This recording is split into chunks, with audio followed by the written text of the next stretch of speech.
Eu me sinto agora como se estivéssemos prestes a começar uma grande jornada juntos. Sejam bem-vindos a este novo programa. Este é o programa chamado Encontro com a Palavra. Estou muito animado para começar a nossa primeira lição e eu sei que você também vai se animar. Quando alguém faz uma longa viagem, como por exemplo uma viagem à Terra Santa com um grupo de 30 ou 40 pessoas, depois de alguns anos, se você reencontrar aquelas pessoas, ainda haverá alguma coisa familiar entre vocês, algo que os une, porque vocês compartilharam aquela experiência juntos, uma viagem maravilhosa. E eu sinto agora como que se estivéssemos embarcando em uma viagem como essa, porque vamos começar a nossa jornada através dos 66 livros da Bíblia. Pretendemos nesse curso examinar todos os 66 livros da Bíblia. E ao fazermos isso, iremos procurar o conteúdo de cada livro da Bíblia, as ideias gerais e, principalmente, a mensagem devocional de cada livro da Bíblia. Em outras palavras, iremos procurar a aplicação prática da Bíblia em nossas vidas. Este curso é dirigido a pessoas leigas. Eu, pessoalmente, acredito que o potencial da igreja está naqueles que chamamos de pessoas leigas, ou membros da igreja. O apóstolo Paulo nos falou dessa visão quando disse que deveríamos estar juntos, tendo em vista o aperfeiçoamento dos santos para a obra do ministério, para a edificação do corpo de Cristo. Eu acredito que ele nos ensina nesse versículo, Efésios, capítulo 4, verso 12, que a obra do ministério é entregue aos santos, referindo-se ao povo leigo. E se quisermos ver a obra do ministério realmente feita, precisamos ajudar o povo leigo a se aperfeiçoar a cada dia. A Bíblia está dividida em 66 partes, mas queremos dar a você uma nova visão do conjunto dessa coleção de livros que chamamos de Bíblia. A única coisa que fará esse estudo ter um grande valor para você será o seu compromisso sério com as tarefas que nós vamos propor. Aliás, o apóstolo Paulo nos diz que a única maneira de não ficarmos envergonhados quando o assunto for a Bíblia é nos tornarmos obreiros. Nós queremos desafiar você a não perder nenhuma lição desse curso. Muitas pessoas que fizeram esse curso acabaram se engajando no campo missionário. Muitas organizações missionárias exigem um certo conhecimento bíblico, além das habilidades específicas de cada um, para admitir alguém em seus quadros. Algumas missões já reconhecem e aceitam a validade desse curso. Se essa é a sua motivação, então você vai gostar de conhecer mais profundamente a palavra de Deus. O curso pode ser acompanhado de apostilas de estudo que com certeza serão muito úteis para lhe ajudar a entender um pouco melhor as lições. E eu também quero lhe falar agora o seguinte: no início dessa maravilhosa jornada, você vai precisar já saber sobre as ferramentas de que você vai precisar para estudar a Bíblia. Os profissionais de qualquer área, como carpinteiros, encanadores, dentistas, enfim, precisam de ferramentas. Para fazer o estudo sério da Bíblia, você vai precisar também algumas ferramentas. E é sobre isso que eu quero falar agora. A primeira ferramenta é a Bíblia, claro. Eu recomendo que você tenha à mão uma Bíblia bem resistente. Talvez você precise fazer anotações na sua Bíblia. Isso é uma prática muito boa, porque pode ajudá-lo a relembrar passagens importantes. Fazendo isso, você vai ficar bastante familiarizado com a sua Bíblia. E se ela não for uma Bíblia bem encadernada e resistente, depois de alguns anos você terá que trocá-la por outra e vai ser uma pena, hein? Por isso eu recomendo que você consiga uma Bíblia bem resistente, se você pretende realmente fazer um estudo sério da Palavra de Deus. Aí você vai ter a sua Bíblia durante muito tempo, quem sabe durante toda a sua vida, sempre observando aquelas anotações importantes. No Brasil nós temos excelentes traduções, mas para que tenhamos mais clareza no estudo, sugiro que você utilize pelo menos 2 versões, como a Revista e Corrigida ou a Revista e Atualizada, ambas traduções de Almeida. Essas são boas traduções e são bastante utilizadas pela maioria das igrejas. Uma outra ferramenta de que você precisa para estudar a Bíblia é um dicionário bíblico. O dicionário bíblico é um livro que traz informações sobre cada um dos personagens, lugares ou coisas importantes da Bíblia. Se você fizer uma viagem à Terra Santa e tiver um dicionário bíblico na sua mochila, você será uma verdadeira autoridade em cada lugar da Terra Santa, porque o dicionário bíblico lhe dará todas as informações sobre cada lugar mencionado na Bíblia. Então, Esta é uma ferramenta muito importante. Outra importante ferramenta é a concordância. Uma concordância é um livro que lista cada palavra da Bíblia e nos diz onde pode ser encontrada. Experimente fazer uma pergunta a qualquer estudioso da Bíblia.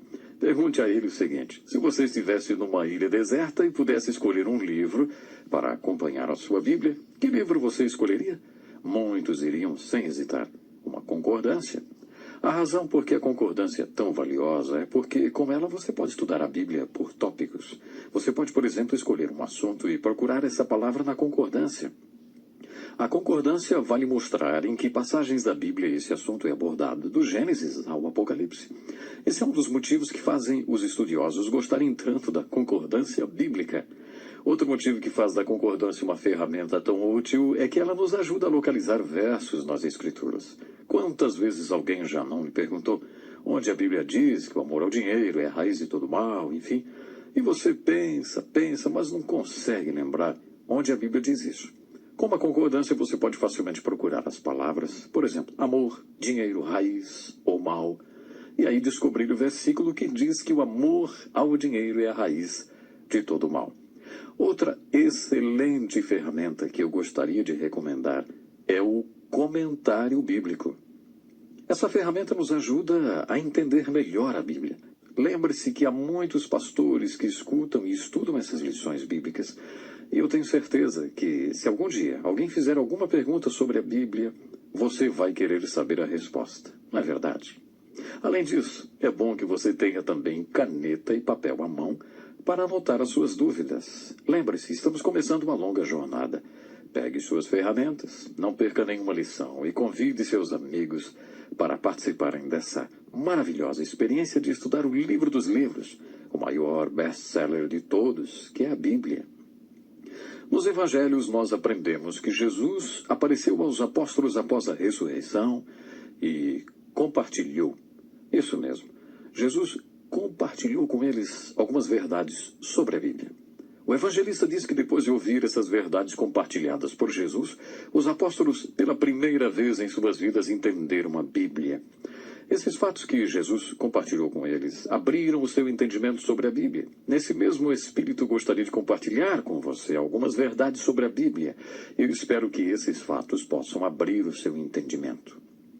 Em primeiro lugar, gostaria de pensar sobre a definição da Bíblia. O que é a Bíblia? A maioria das Bíblias tem escrito na capa as palavras Bíblia Sagrada. O que nós queremos dizer quando afirmamos que este livro é a Bíblia Sagrada? A palavra Bíblia vem da palavra Bíblia, que significa coleção de livros. Se você lesse essa palavra na sua forma original, você saberia imediatamente que ela se refere a vários livros, e não apenas um livro.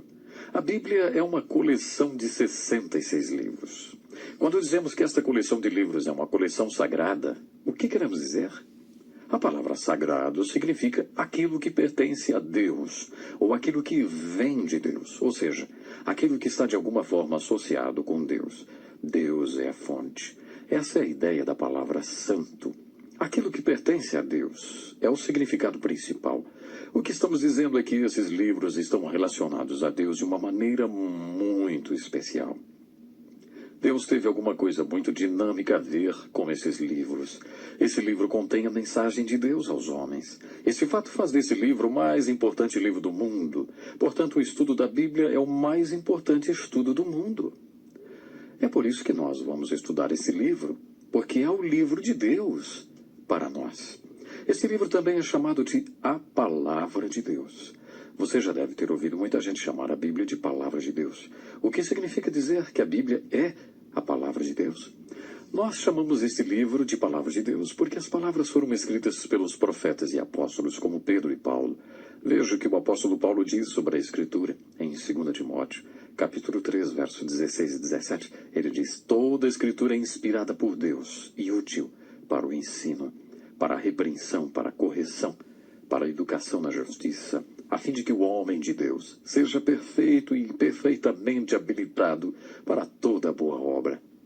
Nesses dois versos da Escritura, O apóstolo Paulo está dizendo que Deus teve alguma coisa a ver com a autoria desses livros. Deus tinha uma mensagem que ele queria comunicar aos homens. E para comunicar essa mensagem aos homens, ele utilizou muitos homens, talvez mais de 40. Esses homens foram movidos por Deus de tal maneira que as palavras que eles escreveram não eram suas palavras, mas eram palavras de Deus. E um outro detalhe muito interessante é que os escritos desses homens, realizados durante cerca de 1500 a 1600 anos, se tornaram este volume de livros, ao qual nós chamamos de Bíblia Sagrada. A maioria das nossas Bíblias traz em sua capa as palavras Bíblia Sagrada. Mas o que significa chamarmos este livro de Bíblia Sagrada? A palavra sagrada significa aquilo que pertence a Deus ou aquilo que vem de Deus. Deus é a fonte. Esta é a ideia da palavra sagrada, aquilo que pertence a Deus. O que estamos dizendo aqui é que este livro está relacionado com Deus de uma forma muito especial. Deus tinha algo muito dinâmico para fazer com esses livros que formam a Bíblia. Esse livro contém a mensagem de Deus ao homem. É isso o que torna este livro o mais importante livro do mundo. Por isso que nós vamos estudar esse livro juntos, porque ele é o livro de Deus para nós. Deus tinha uma mensagem. Ele queria transmitir essa mensagem ao homem. Para fazer isso, ele moveu muitos homens, talvez mais de 40 homens. Esses homens foram movidos por Deus de tal maneira que as palavras que eles escreveram não eram suas palavras, mas eram as palavras de Deus. Em um período de cerca de 1500 a 1600 anos, esses homens e seus escritos formaram esse volume de livros ao qual nós chamamos de Bíblia Sagrada. O processo pelo qual Deus moveu esses homens a escrever esses livros é chamado de inspiração. Paulo disse que esses livros vieram de Deus através da inspiração. A palavra inspiração significa respirar para dentro. Isso tem a ver com o Espírito Santo de Deus respirando dentro daqueles homens, movendo-os a escrever esses livros.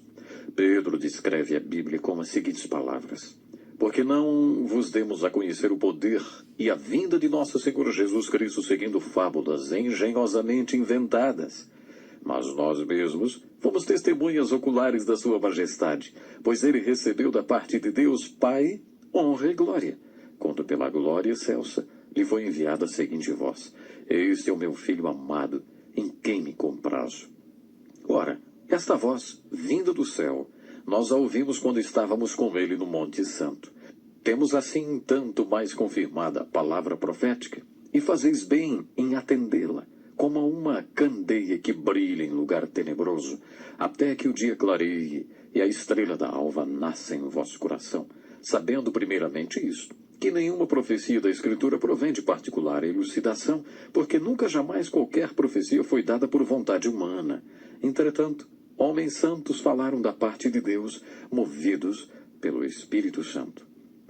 Pedro usou uma linda palavra em grego, a palavra phero. Em muitos lugares, em vez de usar pontes para atravessar rios, as pessoas usam balsas. Isso acontece em muitos lugares onde há muita água. A palavra phero, em grego, significa instrumento de travessia. É essa palavra que Pedro usa quando ele diz que Deus moveu essas pessoas. Imagine o vento soprando nas velas de um barco e movendo o barco pelo rio. Isso é a inspiração, segundo Pedro. Outra expressão é o verbo vivo de Deus, que não se aplica às Escrituras, mas a Jesus Cristo. A Bíblia é chamada de a palavra de Deus escrita. Jesus Cristo é chamado de o verbo vivo de Deus, ou a palavra viva de Deus. Tudo o que ele foi, o que ele disse e o que ele fez foi a palavra de Deus para nós. Deus disse muitas coisas para nós através deste livro, mas Deus disse muito mais coisas através do seu Filho Jesus Cristo. Eu gostaria de falar agora sobre a organização da Bíblia. Eles estão divididos em Velho Testamento e Novo Testamento, mas nem sempre foi assim. Nos dias de Jesus, por exemplo, não havia divisão entre Velho Testamento e Novo. O Novo Testamento ainda não havia sido escrito. Por isso, os livros que existiam nos dias de Jesus eram simplesmente chamados de a Palavra de Deus ou as Escrituras. Somente depois que o Novo Testamento foi escrito e reunido numa coleção de livros é que foi feita a distinção entre Velho Testamento e Novo Testamento. A mensagem essencial dos livros do Novo Testamento é a seguinte: Jesus está vindo. É isso que esses livros estão dizendo. No princípio, segundo as Escrituras, Deus e os homens viviam em harmonia. Mas Deus ofereceu ao homem a capacidade de escolha e o homem escolheu se afastar de Deus. E Deus, que não pode tolerar esse tipo de rebelião, se afastou do homem. Portanto, existe um divórcio entre o homem e Deus. Esse divórcio entre o homem e Deus é o problema fundamental tratado pelas Escrituras. No Velho Testamento, Deus nos diz: você acreditaria se eu lhe dissesse que vou fazer alguma coisa sobre esse divórcio? No Novo Testamento, Deus nos diz: você acreditaria se eu lhe dissesse que fiz alguma coisa sobre esse divórcio? Note bem, os livros do Velho Testamento dizem que Jesus está vindo e que vai acabar com a separação entre Deus e suas criaturas. O Novo Testamento nos dá boa notícia: Jesus veio. E quando Jesus veio, ele acabou com a separação entre Deus e o homem. Existem duas palavras no Evangelho de Marcos que reúnem todo o Novo Testamento. Essas palavras são simplesmente: Jesus veio. Os livros do Antigo Testamento estão divididos em 5 tipos. Primeiro, há os livros da lei. E esses livros da lei são a pura palavra de Deus. É onde Deus nos diz o que é certo e o que é errado e nos dá seus regulamentos. É onde ele nos mostra seu padrão de retidão. Os 5 livros da lei são seguidos pelos 10 livros históricos. Esses 10 livros históricos nos dizem mais ou menos que às vezes o povo de Deus obedecia aos livros da lei e às vezes não. Quando eles obedeciam a esses livros da lei, eles se tornavam exemplos para você e para mim. Mas quando eles desobedeciam, aí suas vidas se tornavam avisos para você e para mim. Em 1 Coríntios, capítulo 10, verso 11, o apóstolo Paulo nos dá a chave para os livros históricos do Velho Testamento e para o livro histórico do Novo Testamento. Quando você ler os livros históricos, procure por exemplos e avisos. Esses exemplos e avisos são baseados no seguinte: às vezes, eles obedeciam a palavra de Deus, encontrada nos 5 primeiros livros, e às vezes eles não obedeciam. Quando eles obedeceram, eles são exemplos. Quando desobedeceram, são avisos. Os livros históricos são seguidos pelos livros poéticos. Os livros poéticos são a mensagem de Deus para o seu povo, que tenta viver sua palavra neste mundo.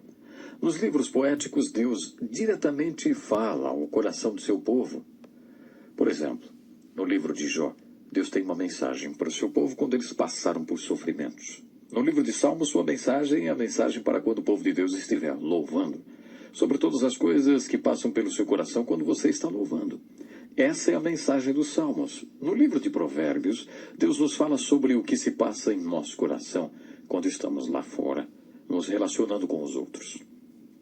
Alguém já disse que quando você faz um negócio, há 2 coisas que podem ser obtidas: dinheiro e experiência. Mas há certas pessoas que quando você negocia com elas, o dinheiro sempre vai para elas. Para você só fica a experiência. O livro de Provérbios foi escrito porque Deus não queria que seu povo ficasse só com experiência dia após dia. Ele queria que seu povo tivesse alguma sabedoria prática sobre relações humanas. É por isso que ele nos deu o livro de Provérbios.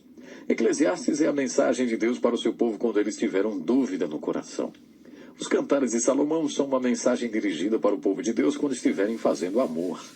É quase como que se você estivesse ouvindo uma conversa de amor entre 2 apaixonados, em lua de mel, vamos dizer assim. A próxima seção da literatura do Velho Testamento é a maior seção. Em termos de capítulos e versos, ela é chamada de os profetas, e tem 2 tamanhos. Primeiro temos os profetas maiores e depois os profetas menores. Os profetas maiores são chamados assim não porque são superiores, e a denominação de profetas menores não quer dizer que eles sejam inferiores. Os profetas maiores foram muito prolixos, com 66 capítulos, 52 capítulos e 48 capítulos. Eles levavam muito tempo para dizer as coisas. Os profetas menores são chamados assim porque têm 1 capítulo, 2 capítulos ou 3 capítulos. Provavelmente eles foram pregadores melhores, porque conseguiram empacotar melhor a sua mensagem. No Novo Testamento também temos 5 tipos de livros. Primeiro, 4 biografias de Jesus: Mateus, Marcos, Lucas e João. Eles mostram diferentes aspectos da mais importante vida já vivida. Depois nós temos um livro histórico, que é o livro de Atos. E depois nós temos as epístolas. As epístolas de Paulo e as epístolas gerais. Um jovenzinho me perguntou uma vez: escuta, epístola é a esposa do apóstolo? Até que soa parecido, não é mesmo? Mas não. A epístola é uma carta. Metade do Novo Testamento foi escrito pelo apóstolo Paulo. Em seguida vem as cartas de Paulo e depois as cartas gerais, porque foram escritas por autores gerais para leitores gerais, pessoas que estão dispersas e vivendo em diferentes locais. O Novo Testamento encerra com um livro profético, o Apocalipse. É um livro de símbolos. Para entender de verdade esse livro chamado Apocalipse, é preciso da ajuda do Espírito Santo. A primeira frase fala logo da revelação de Jesus Cristo. Portanto, na Bíblia, nós temos 66 livros e esses livros estão organizados não de acordo com a época em que foram escritos, mas de acordo com o tipo de livros que são. Existem 5 tipos de livros no Velho Testamento: livros da lei, livros históricos, livros poéticos, profetas maiores e profetas menores. Existem também 5 tipos de livros no Novo Testamento: 4 evangelhos, um livro histórico, as cartas de Paulo, as cartas gerais e um livro profético, que é o Apocalipse. Leia o Velho Testamento lembrando qual é sua mensagem. Jesus está vindo. Esse é o verdadeiro assunto do Velho Testamento. Leia o Novo Testamento procurando a seguinte mensagem: Jesus veio. E vamos à sua primeira tarefa do curso. Memorize os nomes dos livros da Bíblia. Você deve pensar: por que será que ele pede que a gente memorize os livros da Bíblia? Ora, é para que você não fique envergonhado quando o pregador anunciar um texto de Ageu e você não souber se fica no Velho ou no Novo Testamento. Por isso, para saber onde estão localizados os livros da Bíblia, memorize seus nomes. Memorize lembrando seus títulos e aprenda a soletrar os nomes. Eu acho que isso vai ajudá-lo quando você for estudar a palavra de Deus. Bom, não temos mais tempo hoje. Muito obrigado. E olha, agende-se para se juntar a nós quando vamos continuar o mais importante estudo do mundo, o estudo do livro de Deus, a Bíblia Sagrada. E outra coisa, convide seus amigos ou alguém que esteja interessado em saber mais, entender a palavra de Deus. Até lá, então. Este é um estudo escrito pelo Dr. Dick Woodward, na voz do pastor Edson Bruno. Até o nosso próximo encontro com a palavra.